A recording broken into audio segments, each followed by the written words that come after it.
नाम का राक्षस रहा करता था, जिस राक्षस को रूप बदलना आता था। उसने रानी के स्वरूप को, उस चेहरे को देखा, तुरंत अपना भेष बदल लिया और रानी के पास आ गया।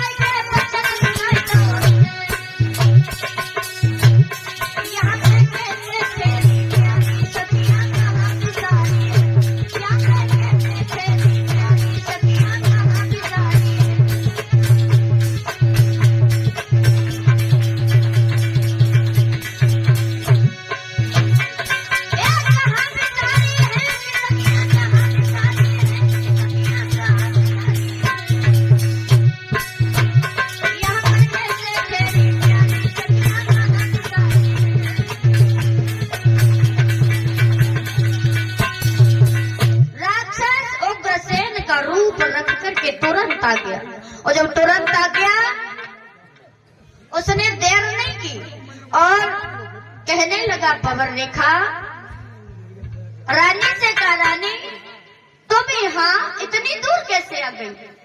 जो महारानी ने देखा, पवन रेखा कहने लगी, स्वामी आप, और मैं तो आपको घर छोड़ के आई थी।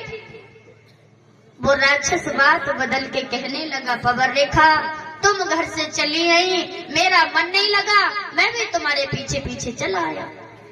नहीं समझ पाई वो पवन रेखा, वो तो ये समझती है कि मेरे पति हैं, लेकिन वो राक्षस बातों में फुसला करके पवन रेखा को वन के बीच में बुला के ले गया। जब वन में बुला के ले गया, धोखे से उस नीचन करो सती संभा,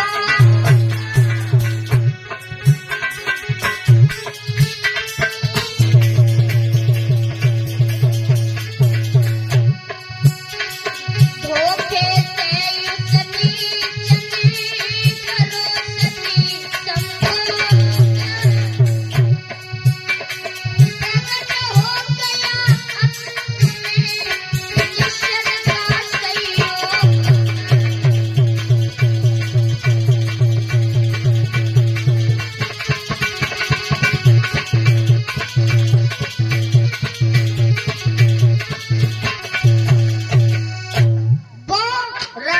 भेष बदल करके पवन रेखा को बातों में फुसला लिया और बातों में फुसला करके पवन रेखा के पतिव्रत धर्म को नष्ट कर दिया।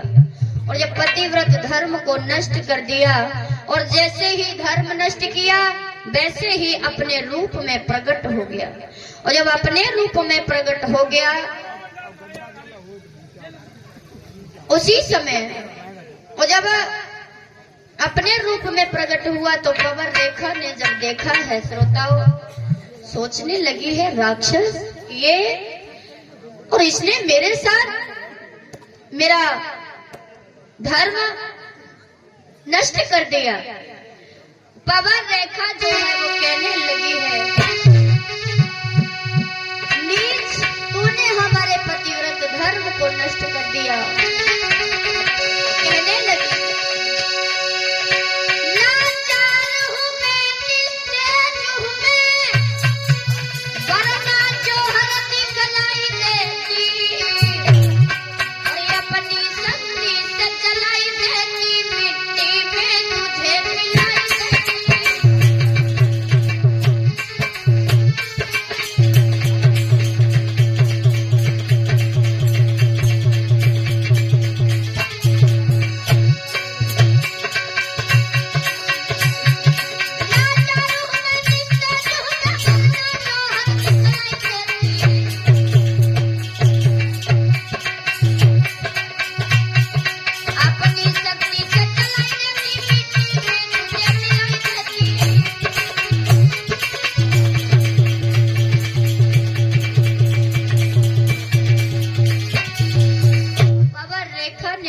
जवाब दिया है और ये कहा है, नीच दुराचारी, मैं तो इतनी विवश हो गई, यदि तू इतना ही बलवान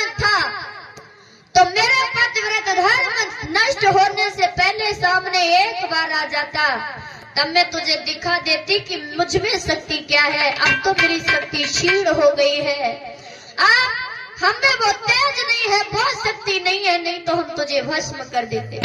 उस राक्षस ने जवाब दिया, चिल्ला क्यों रही है, चीख क्यों रही है, तुझे मालूम है तू आज तक बांझ कहती थी, लेकिन आज के बाद अब तू बांझ नहीं रहेगी।